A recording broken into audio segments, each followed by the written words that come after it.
Uma outra classificação de requisitos, que é o tema dessa aula, é requisitos funcionais e requisitos não funcionais. Essa classificação de requisitos é até mais conhecida na literatura. Então, é uma classificação bem difundida. Tem a classificação requisito de usuário e requisito de sistema, tem a classificação requisitos funcionais e não funcionais. Essa classificação de requisitos funcionais e não funcionais é até mais conhecida, vocês possivelmente já tenham ouvido falar. Então, vamos deixar mais claro aqui o que é o requisito funcional e o que é o requisito não funcional. Só abrindo um parênteses, esse requisito funcional e requisito não funcional é uma classificação muito conhecida na literatura, mas ela é polêmica assim mesmo sendo todo livro de engenharia de requisitos ou engenharia de software, geralmente fala de requisito de usuário, requisito de sistema, requisito funcional, requisito não funcional. Mas essa última classificação, requisito funcional e não funcional, às vezes é polêmica, que alguns autores não concordam muito com o conceito de requisito não funcional. Diz, por exemplo, que todo requisito é funcional. Então, não é unanimidade, apesar de ser uma discussão bem presente na literatura de engenharia de software. Muitos dos autores consideram essa distinção, requisito funcional e requisito não funcional. Alguns autores argumentam que, na verdade, tudo é funcional, porque tudo gera funcionalidade do sistema. Vamos ver por que isso. Então, se durante a aula ficar um pouco confuso, o não funcional parece um pouco funcional, não se preocupe, que muitos autores também têm essa dúvida. Por que isso é não funcional? Talvez poderia ser considerado funcional também. Mas qual seria o conceito por trás disso? Então, voltando aqui para o slide, requisito funcional seria aquilo que é uma funcionalidade explicitamente declarada no sistema. Então, esse é o conceito. Então, por exemplo, se você tem um sistema acadêmico, você tem que dizer claramente que o sistema permite matricular aluno nas turmas, o sistema permite lançar a nota dos alunos, que o sistema permite verificar a aprovação. Então, são funcionalidades bem claras e explicitamente documentadas nos requisitos. Se você não descrever isso no seu documento de requisitos, o programador provavelmente não vai atender, não vai implementar essa funcionalidade. Então, tem que ser explicitamente documentada esses serviços e essas restrições. Então, por isso que dá a ideia de requisito funcional é aquilo que é uma funcionalidade que está explicitamente declarada no documento de requisitos. Tipicamente, os requisitos funcionais descrevem como o sistema deve reagir para determinada entrada. Por exemplo, se eu passar 1 mais 1, ele tem que retornar 2. Então, está documentado qual que é o comportamento do sistema, dado uma entrada, qual que seria a saída, qual que é o comportamento dele. Descrever o comportamento do sistema em determinadas situações. Se tiver sobrecarga, como que o sistema vai se comportar? Muitas requisições de tarefa, por exemplo, se tiver várias tarefas a serem executadas. Então, descreve o comportamento do sistema nesse sentido. E também deve descrever o que o sistema não pode fazer. Então, é um ponto que às vezes as pessoas esquecem. Escreve só o que o sistema faz: emitir relatório, cadastrar aluno, verificar a aprovação, mas às vezes você tem que dizer também o que o sistema não pode fazer. Por exemplo, o sistema não pode divulgar informações privilegiadas, sigilosas dos alunos. Talvez não possa divulgar, por exemplo, o telefone dos alunos. Então, se não pode emitir isso no relatório, tem que escrever claramente: não pode divulgar o telefone, porque isso pode é informação que muitos alunos podem não querer que seja divulgada. Então, se tem alguma coisa que o sistema não pode fazer, isso também é um requisito não funcional e deve ser explicitamente documentado, se você considerar que é um requisito funcional que o sistema não pode fazer, no caso nesse último caso aí. Como é uma coisa que tem que ser explicitamente documentada nos requisitos funcionais, então eles devem atender a alguns critérios, que são esses 3 aí principais: ser completo, quer dizer, tudo que o sistema faz tem que estar escrito; ser consistente, quer dizer, o sistema não pode dizer que o aluno vai ser aprovado com mais de 60 pontos e em outro lugar dizer que o aluno vai ser aprovado com 58 pontos. Então, seria uma inconsistência. Então, tem que ter consistência nos requisitos. Mesmo um exemplo aqui parece um exemplo bobo, mas em sistemas complexos, às vezes a equipe que está levantando os requisitos e documentando não conhece tanto o domínio do sistema bancário, por exemplo, ou do sistema da Vale, do sistema de grande porte qualquer. Então, às vezes, o engenheiro de requisitos não conhece tanto o domínio e pode introduzir inconsistência, dizer numa parte do documento isso e dizer numa outra parte do documento o contrário. Então, tem que tomar cuidado para documentar de forma completa, documentar tudo, e também preocupar com a consistência, não entrar em contradição. São 2 conceitos simples, mas na prática é difícil você garantir que o documento de requisitos atende aos 2 critérios: completude e consistência. Então, é um pouco idealista que na prática não funciona, mas você deve tentar mirar isso, tentar ser o mais completo possível, o mais consistente possível, para poder deixar um documento que realmente descreve o que é o sistema, e quando for implementado, o desenvolvedor saber o que ele tem que fazer e tudo que ele tem que fazer no caso da completude. Dá 3 exemplos aqui de requisitos funcionais, mas na verdade o livro usa esses exemplos para mostrar que às vezes pode ter problemas. Então ele não usa como exemplos de requisitos perfeitos. Ele usa como exemplo de requisitos que normalmente são documentados e que podem ter ambiguidades, ou inconsistência, ou problema de falar de tecnologia. Então são exemplos, mas mais alinhados ao que acontece no mundo real e que pode ser problemático. Então, só para ler rapidamente eles aqui, e aí eu discuto nos próximos slides o problema, pelo menos um deles. Na verdade, ele discute problemas com os 3, eu vou ficar só no primeiro aqui, no caso da aula. O primeiro diz, o primeiro exemplo de requisito os usuários podem pesquisar todo ou um subconjunto do banco de dados. Esse é um requisito que está dizendo que o usuário pode pesquisar informações do banco de dados, pode pesquisar tudo que está no banco de dados, pode pesquisar parte do banco de dados. Segundo, o sistema deve fornecer telas apropriadas para o usuário ler os documentos armazenados. Então, ter telas apropriadas para ele conseguir ler as informações. O terceiro, cada pedido deve estar associado a um identificador único, o qual o usuário pode copiar na área de transferência e colar em outro lugar. Então, 3 requisitos que dizem funcionalidade do sistema, que está explicitamente documentado, então são requisitos funcionais. Aí o livro discute problemas em cada um deles. Eu vou discutir só um dos casos, que na verdade é o segundo ali, que é o sistema deve prover telas apropriadas para os usuários acessarem as informações. Então o Somerville, o autor do livro, discute que parece, a princípio quem escreveu parece que está explicitamente documentado o que é o requisito, mas tem ambiguidade aí na frase. Por exemplo, o que é tela apropriada? Então, para quem escreveu o requisito, ele está pensando num sistema web, usando cores adequadas, para quem fez IHC aí, por exemplo, usar cores claras para facilitar a leitura. Então, ele tem na cabeça dele o que é as telas apropriadas ali que vão ser usadas para os relatórios, possivelmente usando HTML, por exemplo. E aí o desenvolvedor leu aqui e falou, telas apropriadas para mim é simplesmente emitir um relatório no console mesmo. Então, simplesmente emitir a informação que o usuário vai ter acesso. Não vou me preocupar muito em criar uma interface muito elaborada. Então a visão de quem escreveu o requisito pode ser um e a visão de quem vai escrever o requisito pode ser outro. Então não está muito claro aí o que são as telas apropriadas. Seria um exemplo de ambiguidade, que quem escreveu pode imaginar uma coisa para a tela apropriada, quem vai implementar pode imaginar outra coisa. Então isso, talvez no documento de requisito de usuário está ok, no exemplo de requisito de sistema não é um bom exemplo, já que o requisito de sistema tem que ser mais preciso. Mas certamente é um exemplo de requisito funcional, que descreve uma funcionalidade explicitamente documentada do sistema, mesmo que seja ambíguo. Então, o requisito funcional, o conceito principal está explicitamente documentado, é uma função do sistema que o sistema deve fazer ou não pode fazer, e ali está claro, está explícito no texto, por exemplo, no documento de requisitos. O que é o requisito não funcional? Então, o conceito principal é que muitas vezes o requisito não funcional não está documentado. Ele é alguma coisa que o sistema tem que prover, uma restrição, mas você nem sempre escreve explicitamente o requisito não funcional. Então descreve essas propriedades e restrições do sistema que muitas vezes não são claramente documentadas, mas o desenvolvedor tem que ter consciência, porque se ele não respeitar os requisitos não funcionais, o sistema não vai ser útil por algum motivo. Por exemplo, questão de segurança. Às vezes não está lá claro que só pode ser acessadas certas informações por meio de usuário e senha.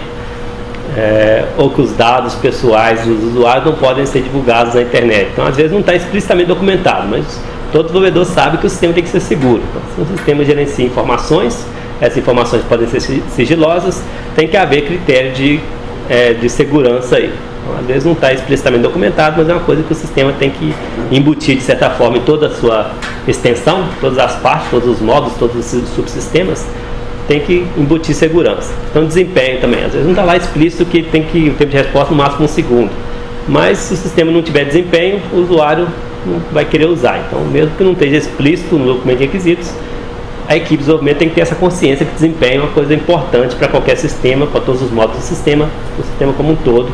Então, é importante, mesmo que não esteja claro para cada item, tempo de resposta para isso é esse, tempo de resposta para isso é aquilo. Então, às vezes, não está documentado explicitamente porque ficaria cansativo você colocar o desempenho em todas as partes do documento. Mas, como um todo, o sistema tem que ter desempenho. Então, mesmo que não esteja explícito, está implícito que o sistema tem que ter desempenho. Espaço em disco e tem vários outros exemplos que a gente vai ver aqui nos slides. Tipicamente, requisitos não funcionais, eles não estão explicitamente documentados porque eles afetam várias partes do sistema. Muitas vezes afeta o sistema como um todo. Então, é importante porque afeta o sistema como um todo. Se não atende, ele vai ser abandonado. Na verdade, as pessoas geralmente assumem que o requisito não funcional é até mais importante do que o requisito funcional. Então, não está documentado, mas é mais importante. Por que isso? Porque se, por exemplo, o sistema não faz cadastro de aluno na turma, ok, ele faz um monte de coisa, ele não faz essa funcionalidade aqui de cadastrar aluno na turma. Então, uma coisa que não foi mencionada, um requisito funcional que não foi documentado, não foi implementado, mas o resto do sistema funciona. Agora, o requisito não funcional, se ele não atende, o sistema pode ser inútil como um todo. Por exemplo, se o sistema não tem desempenho, ninguém vai querer usar o sistema se o tempo de resposta é muito demorado. Então, muitas vezes, o requisito não funcional é mais importante que o funcional, porque se não atende o requisito não funcional, o sistema pode se tornar inútil, não serve para nada. Tem vários exemplos de requisitos não funcionais na literatura. O Somerville classifica os requisitos não funcionais nessas três categorias aí, principais: requisitos de produto, requisitos da organização, ou organizacionais, e requisitos externos.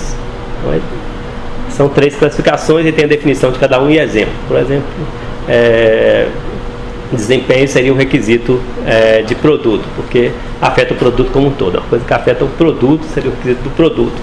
Coisas que são da organização, por exemplo, os templates, vamos supor que seja a organização cliente. O cliente sempre está acostumado a usar um determinado formulário, mesmo que não exista o sistema ainda, ele faz no papel usando um determinado formulário. Então, isso é um requisito da organização cliente, que é quando o sistema foi implementado, tem que respeitar os formulários que já são adotados na empresa, em determinados campos, determinados, identificadores, formato de identificadores. Então, isso seria o requisito da organização. Pode ser tanto da organização cliente, quer dizer, os formulários, os templates do cliente, ou pode ser da organização desenvolvedora. A minha empresa desenvolve software e geralmente a gente usa esse formato aqui de tela com esses menus. Então, requisitos da organização desenvolvedora. O software daquela empresa que desenvolve sempre usa esse formato de tela, por exemplo, essas cores.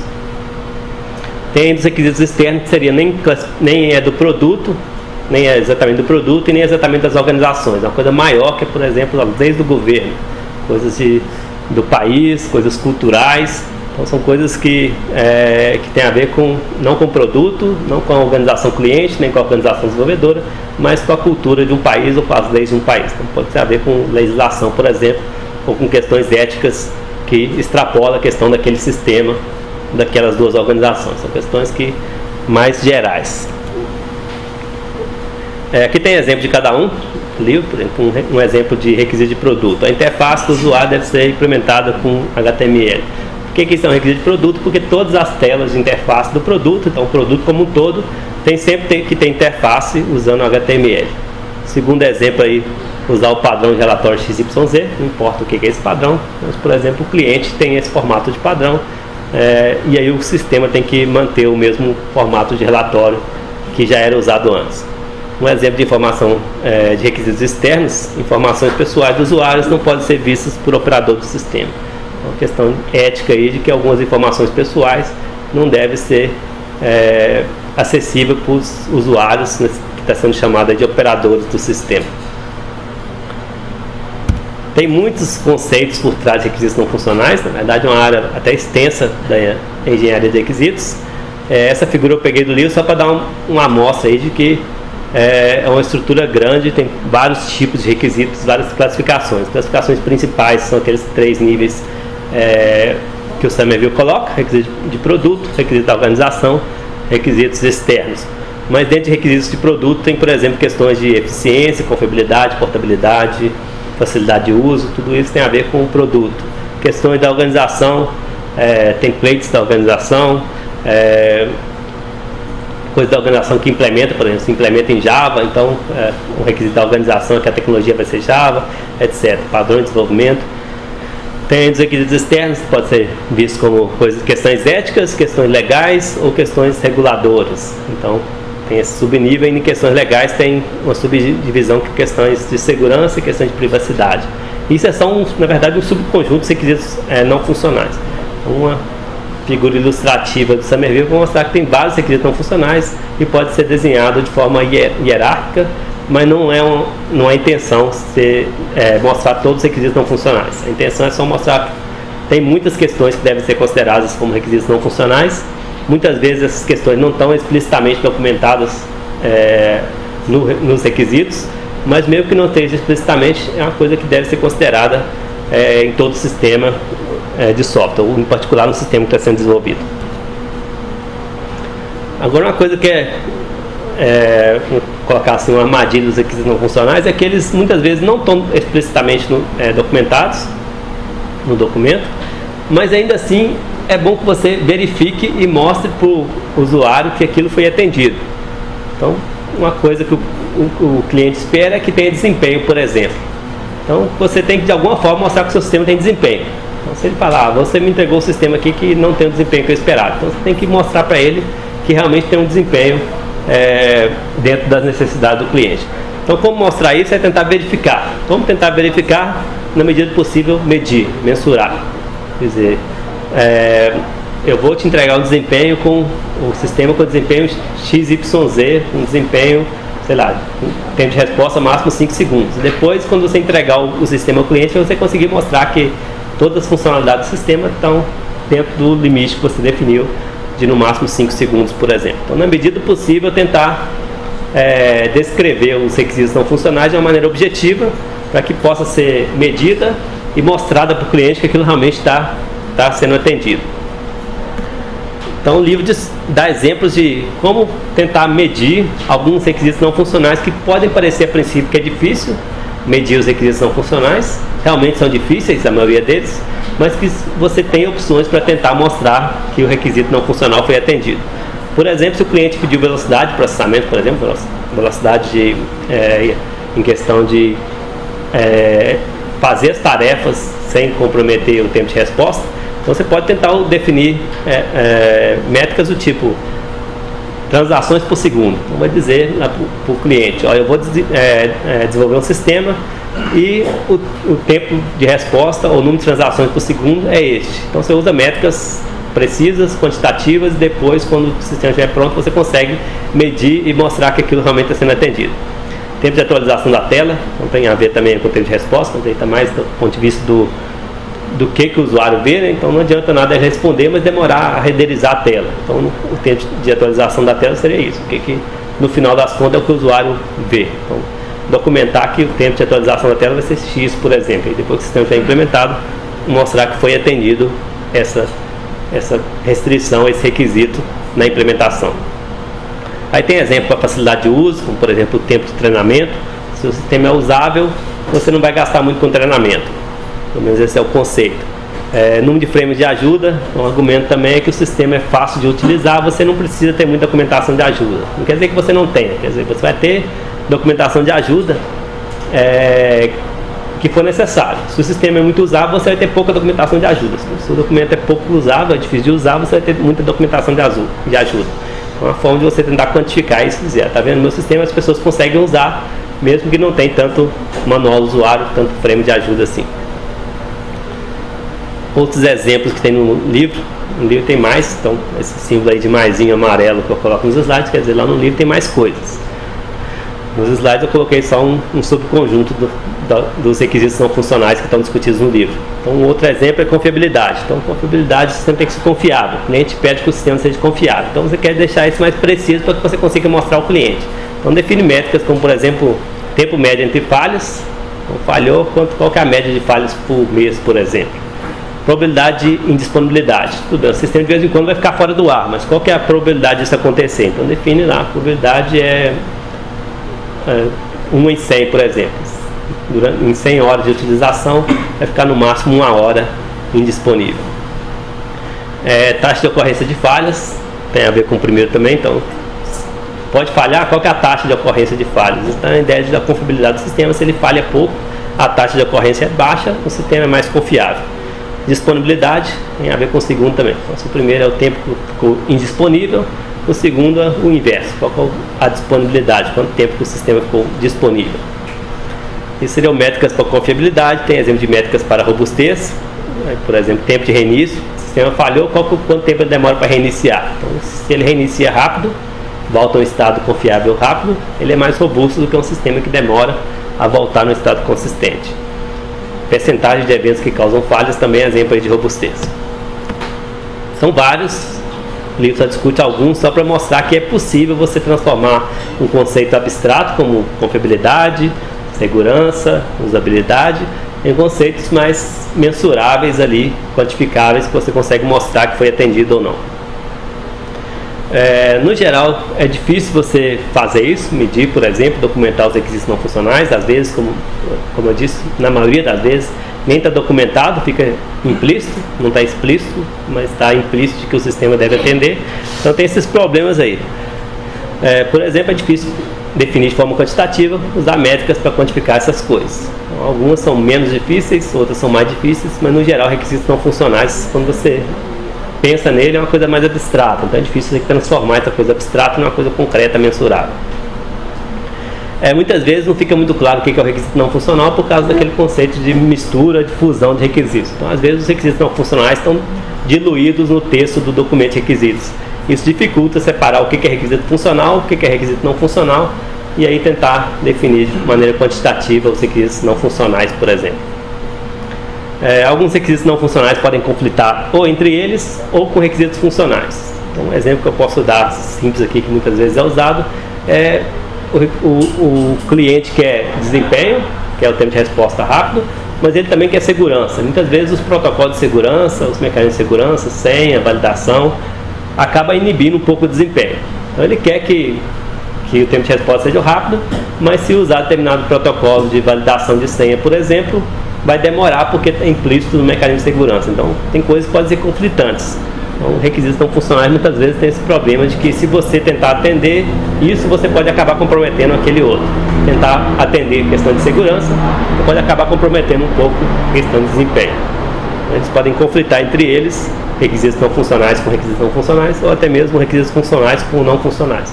Por exemplo, tem a questão de ocultar informação, mas você pode ter lá um requisito funcional que diz que o relatório tem que ter todos os dados do banco de dados.